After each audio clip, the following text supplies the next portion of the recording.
It is 10:35. We begin on time around here. I'm Diane Michael with Beyond the Boardroom and Callan Group Communications, a marketing agency. And I'm here with my CAM partner, Lindsay Lombardi with Coastal Living Association Management and Dominion. If this is your first time with us, welcome. If you're returning back, thank you, thank you, thank you. You guys know the whole opening message. So thank you for just bearing with me as we go through this. Our goal at Beyond the Boardroom is to educate CAMs and board members in an easy way at your desk, on your phone, while you're traveling. During these summer months, you can still get your continuing education. We don't take off in the summer because your continuing education is due on September 30th of 2026. So it's coming up. So get those credits in and be sure that you're looking at what credits you need and then be logged into our second and fourth Wednesdays. We know how important education and CE credits are, and that's exactly why we decided to launch our program almost 2 years ago. We started on the fourth Wednesday of each month and have already grown to now offer education and CE credits on the second and fourth Wednesdays, offering free CEs to CAMs. And we are so excited to now offer monthly board member courses with the team from Martell and Ozum. We had them on this morning at 8 a.m. We had over 100 board members getting credit for HOA associations. And we will be offering those every month now moving forward. So be sure that you are looking at the emails that we send weekly. I know it's a lot. We get a lot of emails. I myself get hundreds of emails a day. So I understand how newsletters can sometimes be a little much, but it's free education and we're constantly adding. Like every day we're getting either new courses or new association allies. And so if you're waiting on your EH1, which I get a lot of emails about, we are currently working to get a vendor, the EH1, on the upcoming, it could be on the next webinar. We don't know. We are always adding and adjusting, sometimes always down to the last minute. So be sure to add our email address to your safe sender, to your address book. If you don't see weekly emails from me, go to your spam, go to your junk mail, and make sure to add me as your safe sender so you don't miss any important updates. And then we just ask that you help us continue to grow the program by forwarding the email to your board members and to your fellow CAMs. Lindsay, do you want to go over a little bit about the credits, how that works? Absolutely.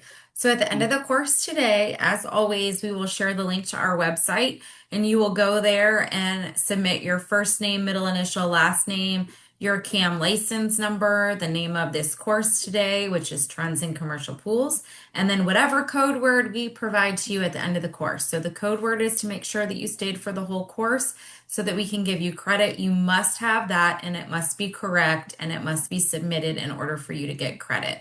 So at the end, we'll go over that a little bit more in detail, but please make sure that you stay on through the end of the presentation so that we can make sure we get you credit. Okay, and then if you have been with us before, you know I like to open the chat up here and to show Tom where you are coming in from. If you're a board member or CAM, we like to see that as well. We'll go over Tom's service areas here after the presentation, but we love to show them where you're coming in from. Also, we highly recommend that it is budget season, and we ask that you go to our association allies as one of your three bids. You know, there's a lot of opportunities that are coming up with your budget season that's around the corner. And we understand that a good CAM and good board members get three bids. And we always ask that you think of our association allies as part of your bid process. They do provide free education. They have been approved by the DBPR as an industry leader. So you're dealing with people that have been in business for a long time, that have amazing reviews on Google, that are above board, that understand the process industry and working in commercial businesses. So we highly recommend that you think about our association allies during budget season and all year round. Okay. Tom Gilbert brings nearly 3 decades of hands-on experience to the swimming pool industry. Beginning his career as a laborer, he worked his way through every stage of the profession before building and leading his own successful company, East Coast Pools and Spas. That journey gives Tom a unique real-world perspective that combines technical expertise with practical problem solving. A lifelong learner, Tom is committed to staying at the forefront of the industry by continually expanding his knowledge in pool construction, safety standards, green building practices, and emerging technologies. His passion for quality craftsmanship, innovation, and education has earned him an exceptional reputation as a trusted resource for homeowners, contractors, and industry professionals alike. Today, Tom will share insights drawn from decades of firsthand experience, helping community association managers and board members better understand best practices, common challenges, and practical solutions that protect the communities and one of your highest investments. Welcome, Tom. Hey everyone. So we will start today on a new series of trends in commercial pools.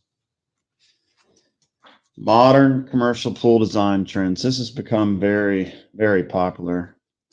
The evolution of commercial pools aesthetics has shifted towards creating purpose-driven environments.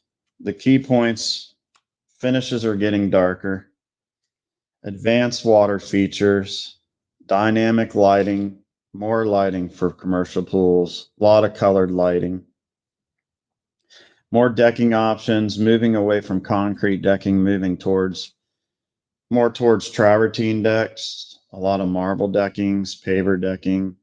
Concrete is kind of a thing of the past now. And then resident expectations and market demand, looking for nicer atmospheres mostly, a little bit higher end finishes, a lot less basic concrete pools with just the concrete deck area. Now everyone wants umbrella sitting areas and sun shelves and stuff like that. Property value considerations, cost of the areas. Basically, the values have gone up such drastically in a lot of these associations and such forth that the pool demand has gotten drastically higher for a lot more higher end finishes. And then bouncing trends with long-term maintenance. This affects the cost over time, though, with the more modern pools and, of course, more higher-end finishes. Those cost more over time. So then we go to modern finish colors and pebble finishes. Popular interior finish trends. Everything is shifted mostly towards like a pebble finish. Just the longevity of it is just so much better. It doesn't handle like regular finishes, like from pebbles up besides pebbles before were diamond brights, which they are great and all, but they don't have any color to them and they're not very hardy. They don't last very long, about 5 years. Where a pebble finish just lasts so much longer. It can last another 8 years longer than a regular finish. So that's, instead of redoing the pool every 5 to 7 years, now you're going every 10 to 14 years and everything gets better. And then the benefits of the pebble is just maintenance schedules are less time. The chemicals themselves can't damage the pebble as easy as with the diamond brights. So if you're out there, the maintenance guy's not taking care of the pool finish as well, they just last so much longer. You can't really hurt them. They're so hardy. And then the longevity and maintenance considerations. That's the water chemistry, equipment upkeep, the bather load, stuff like that with the finishes. And then selecting finishes for commercial environments. This requires balancing high durability, chemical resistance, and heavy bather loads. Unlike residential pools, commercial environments demand surfaces that resist severe UV degradation, aggressive sanitation, and strict safety compliances. And that's what modern finishes. So we move on to the section 3 here, sun shelves and walk-in entries. The accessibility benefits of sun shelves, they're ADA compliant. So a walk-in entry now is become very popular where it's ADA. Before you had to have chairlift. Now you can just walk right into the pool entry. So there's no more need for a lift. And then the sun shelves are really nice because everyone wants to sit on the sun shelves and like chairs and umbrella holders underneath so they have some sort of shade. So it's better environment for people to sit around, as well as the walk-in entries for ease of people getting in and out of the pools. The resident appeal and usability. It's nice for the kids to sit in the sun shelves. Well, it's very popular. A lot of people like to sit in a sun shelf on a chair too and read. It just makes the pool more user friendly than standing in the water that's at your chest height or around there and you're underwater the whole time. For the sun shelves, you're only in about 8 inches of water. So it becomes a nice area to sit. Construction considerations. Mostly it's like adding seats to the sun shelves, railings for the walk-in entries. A lot of the times you need a rail to get in and out of the pool because it's mandatory code. So it's nice to have a long rail going all the way into the walk-in entry. And then umbrella holders are great for sun shelves. So you can take them out when it's windy out, but during the nice summer days when it's nice and calm, especially on the ocean, it's nice to have a couple umbrellas in the sun shelf so that you can get some shade. And then safety and supervision concerns. It doesn't really pose many problems with the safety and the supervision concerns. It's not really a safety problem. It's mostly just supervision. You know, you got to keep an eye on the kids if they're going to be playing in the sun shelves. But the main thing is there's no need for chair lifts in the walk-in entries. That's the biggest thing of all this. So we go on to number 4 here, infinity edges and glass tile trends. Infinity edges on a commercial pool have become popular just because of the way they look, especially in a lot of commercial pools that aren't very big. What it is basically it looks like the pool's full of water, completely full of water all the way to the top. So the water just flows into a trough and then circulates back to the pool again through the equipment. This has become popular over time. It has become a lot more maintenance though, like the engineering and the maintenance requirement. There's a lot more engineering that goes into them and a lot more maintenance that is required through them. And you use a lot more water because now the pool is full all the way to the top. So if you get a lot of people in the pool, especially over 20 people, it can push the water out and over the edge, which creates a lot of water loss. So now you're adding more water to the pool constantly. And then glass tile applications and design options. Glass tile has become very, very, very popular. It's like one of the biggest things going right now is a glass tile on a commercial pool. It has tons of choices now. I mean, it's limitless on the tile choices for glass, but requires a lot of maintenance. There's a lot of grout joints. It's very hard to take care of. That's the only problem with it is there's so many grout joints in it on a commercial pool with the scum lines. It's very hard to keep them clean all the time. You're individually scraping each grout joint is the only downfall. The life cycle lasts a very long time, just as long as porcelain tile. No problems with lifetimes. We do a lot of glass tile on commercial pools, so I've seen a lot of it. It really looks nice. It makes it look a lot more appealing to people than the old 6x6 solid blue colors. It's just the maintenance in it. You just have to know going into it. It's just going to need to be cleaned a lot more often. Gets us to number 5, fire and water features. Popular fire feature trends, fire bowls have become very popular around the edge of the pool just for looks. Fire pits, of course, sitting areas with fire pits, play areas, splash pads have become very popular water features. They are very popular in the industry nowadays, now that you can get all these different features like flowers with water and buckets that spill and all kinds of stuff in the play areas. The operational and safety concerns could create a lot of extra maintenance for sure, especially with the fire features, especially being near the ocean because everything rusts. And then safety concerns, really with the splash parks and splash pad areas, you really need to have some sort of lifeguard out there to keep an eye on the kids, or people really need to pay attention because they can hurt themselves in the splash parks really quickly, especially with any slides.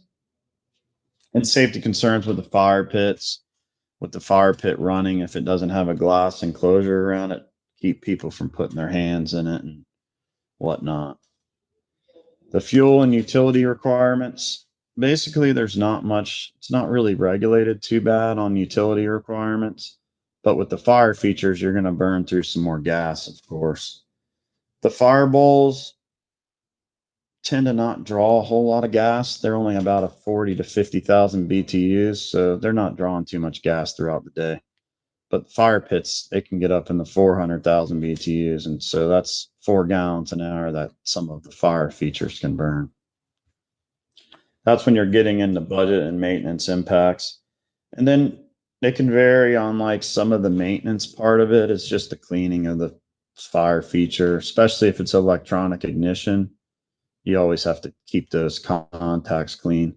But I don't really recommend electronic ignition. It's better to have a key valve where the maintenance guy comes out, turns the key valve, fires it up, lets it run, pulls the key away, and then it gets turned back off by the same maintenance guys again.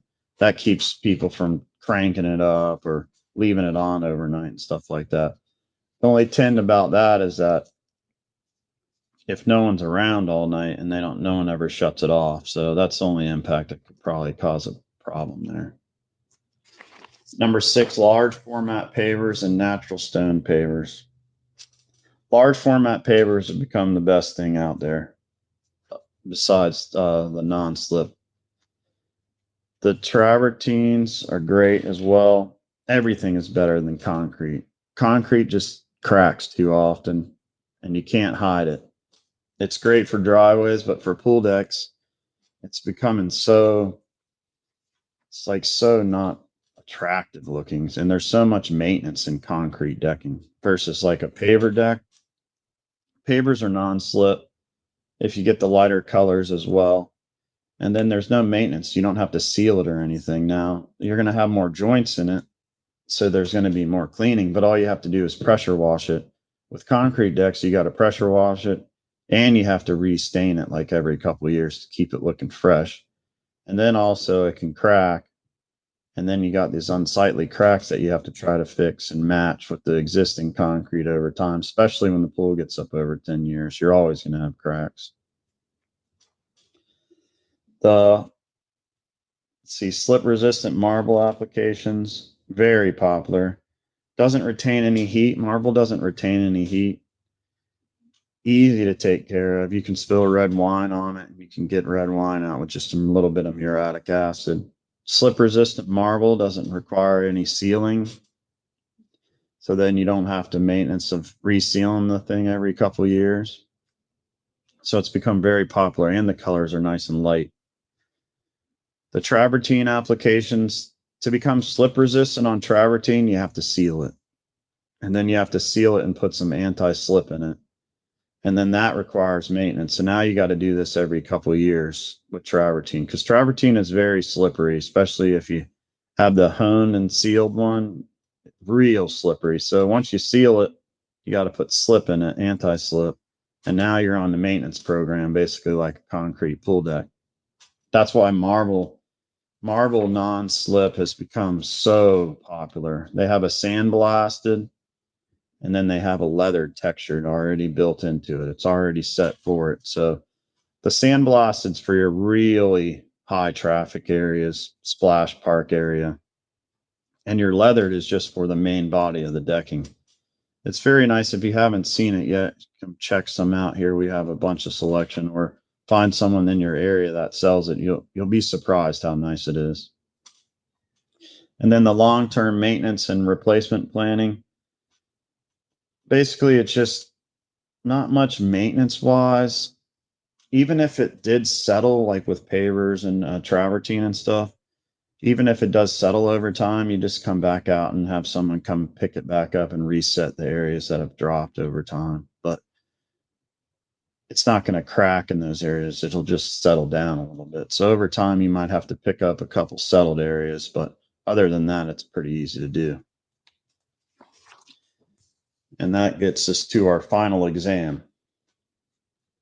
So we will go over about 10 questions together here, and Okay. we'll see how you do. I love it. Let's do it. All right. Question 1. What is the primary benefit of pebble pool finishes? Okay, everyone, I enabled the chat, so go ahead and put your answers in there and let's see if you were paying attention. Okay. Yep, a bunch of A's coming in. A is the correct answer. It's definitely a longer durability. It's just so much better product. And for the little bit of extra cost, everything is a lot better with the pebble finishes. Question number 2. Sun shelves are primarily designed to. This is a pretty easy one. You know, it's interesting. I never thought about the chairlift situation until you said that.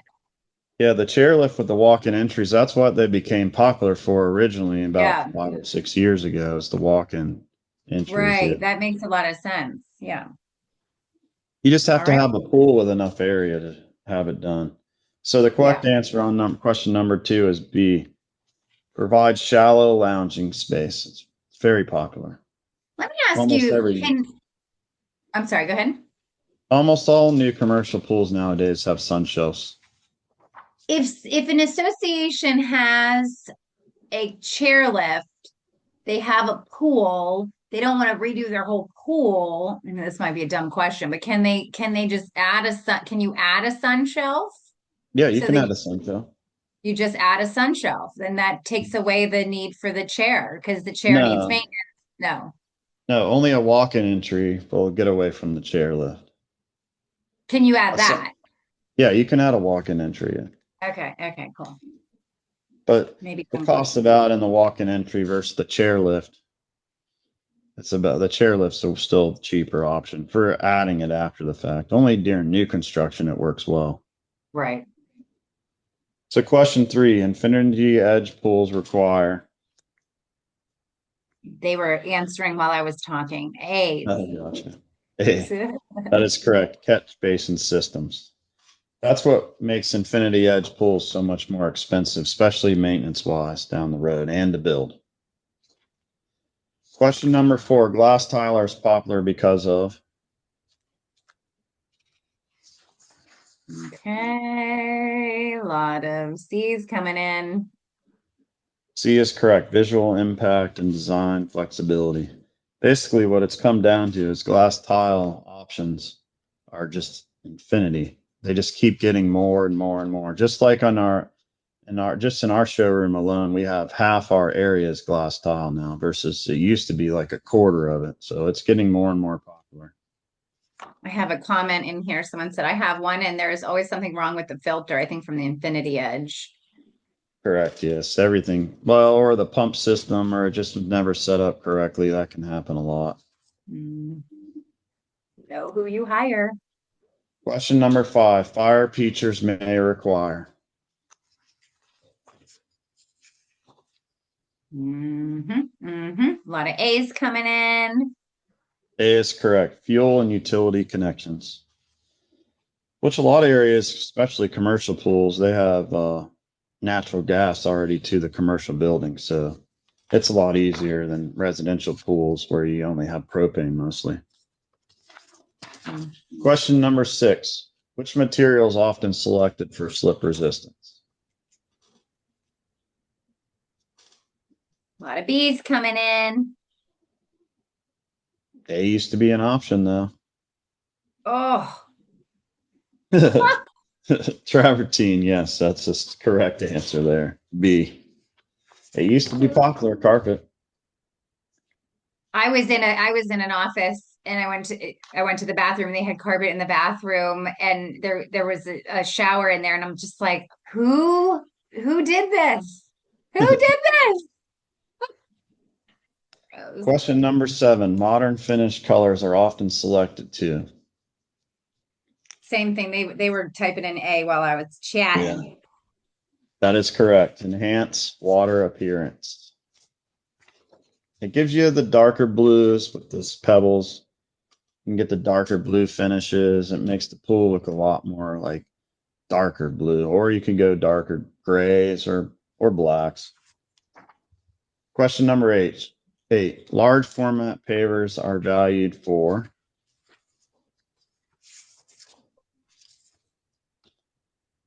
A is the correct A again. answer. A is the popular letter. Reduce visual joint lines and less sand and less mold to grow because there's such larger format pavers. There's less joints. Question 9. When evaluating trends, associations should also consider. A again. It is true. Long-term maintenance cost. When everyone wants a lot of nice features, they also come with a lot more maintenance, a lot more Mhm. problems. Question number 10. Commercial pools improvements can positively impact. I'm gonna say A again. It is correct. Was it B on the Resident last one? satisfaction and property values. It's one of the biggest things. Everyone loves them. Okay, I got some questions here for you. Can a walk-in entry be added to an existing pool? If so, how many extra feet would be needed for that? Walk-in entries, usually you're gonna See, we needs to were be thinking the same 5. thing. Yeah, it needs to be 5 foot wide and then it takes up about 20 feet lengthwise. Okay. What makes the Yeah. pavers on the pool keep sinking, or how do Iguanas get in the pavers. iguanas are getting in your pavers? Where are you in Key West? That's so interesting. What makes Yeah. the pavers on a pool keep sinking, Tom? Fort It could Myers, be okay. it could be from settling in the area, like if it's on the river or something, that happens a lot, or it just wasn't properly prepped. They didn't use enough base material and setting material, so now you're getting some settling. But it's easy to do. You call a paver company out there and they can pick it up and reset it all again real quick. What chemicals can be used to reduce scum lines? Scumline That's a course in itself. enzymes. Hmm? Enzymes. You can buy an enzymes on Amazon. There's an enzyme one on Amazon that does really well for scum in the commercial pool. You just put in like 3 ounces a week and it'll keep the scum from building up on the walls. They do new pools, yes. They're an award-winning, well-known in the whole state of Florida. Tom, you want to go over your service areas? Yeah, we do Volusia County, Flagler County, St. Johns County, and Orange County. There's another question coming in. How can algae be reduced if there is a lake behind the pool with a water fountain? How can Algae be reduced. if there's a lake behind the pool with a water fountain? Are you thinking that Algae in the the pool, maybe? algae is Algae getting in the blown pool. in? Algae in the pool is probably from phosphates. I'd tell them to check their phosphates in the pool, see if the phosphate levels are high. What was the name of that enzyme product again? It's on Amazon. Give me 1 minute. I'll look it up. I Okay, mean, you can cool. get it at pool stores too, but everyone has it. Everyone has Everyone. Amazon, and Yeah. then it just shows up at your door. Lindsay, do you have any questions on your I side? do. So, talking about the enzymes and stuff, so I know one of the things that is a new popular thing, which you covered, are the mosaic tiles in the pool, Mhm. and some of them have that almost like oily, iridescent finish to them.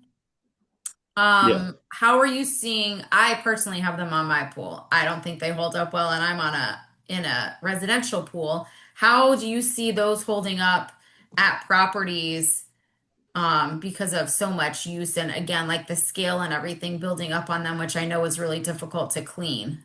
Like, is that something that you tell people they should maybe stay away from on a commercial pool? With the glass tiles. Yeah, Um, I mean, it's just maintenance. I mean, everything's got maintenance. As long as they're cleaning the tiles weekly, they're okay. It's just when yeah, they lax on cleaning it. But a lot of the times, like scale buildup on a pool is a chemical issue. Usually, like right. keeping the calcium too high, which builds up on the tiles. But yeah, I mean, it's tougher to take care of. There's no doubt. If you don't want to have to take care of something, I want to put glass tile on a pool. That's for sure. Yeah, for It sure. just I looks know pretty. from Everyone experience. likes it. And East Coast does commercial service as well, right? Correct. Yes. Yeah. Okay.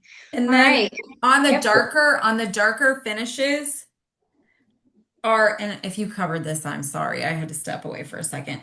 On the darker finishes, is there like with commercial pools, is there a limit to how dark they'll let you go for safety reasons, like because of not being able to see like a child in a pool or something? Yes. Or Yeah. There's definitely limits to how dark you can go in a commercial pool. Well, and that brings up just real fast know who you hire. I mean, not every pool contractor has a commercial license, and right. yet Correct. they cut corners and they have a better price because of that. But commercial is a completely different ball game when it comes to construction and safety and health code requirements. And so know who you hire, do your reviews, check online and See make sure how they don't. long they've had that commercial license because they could have one, but maybe not for very long. Yeah, Correct. and they also, a lot of people don't realize this, but a lot of pool people rent out their license. And so make sure that they're actually the holder of the license and they're not just renting out the license, because then they can rent it out to someone who isn't licensed and may not know. I mean, that could jeopardize their license, but at the same time, know who you hire, do your due diligence. This is one of the most expensive investments in your association. And East Coast Pools and Spas is award winning, highly recommended. They're involved in the Florida Swimming Pool Association in the state of Florida. So if your association is not in the service areas for East Coast, certainly contact their team for your area, because Tom and Lisa know other pool people in the state of Florida that have been in the business for a while, and they would recommend. So Tom, is that Great. okay to say that? Oh, yes. Yeah. Yeah, and Okay, keep in good. mind for like your pool maintenance, if you don't, if I know a lot of people kind of use their maintenance person and get them certified to take care of the pool, and that's fine and great. But, when you have repairs and things that come up, having someone who you do business with on a regular basis, who is your pool company, is definitely going to be put you at the top of the line, opposed to if you're just calling them for a repair. And the biggest thing to keep in mind is how your pool is maintained on a weekly basis is going to affect the longevity of your surface, especially your tile as well for how it looks.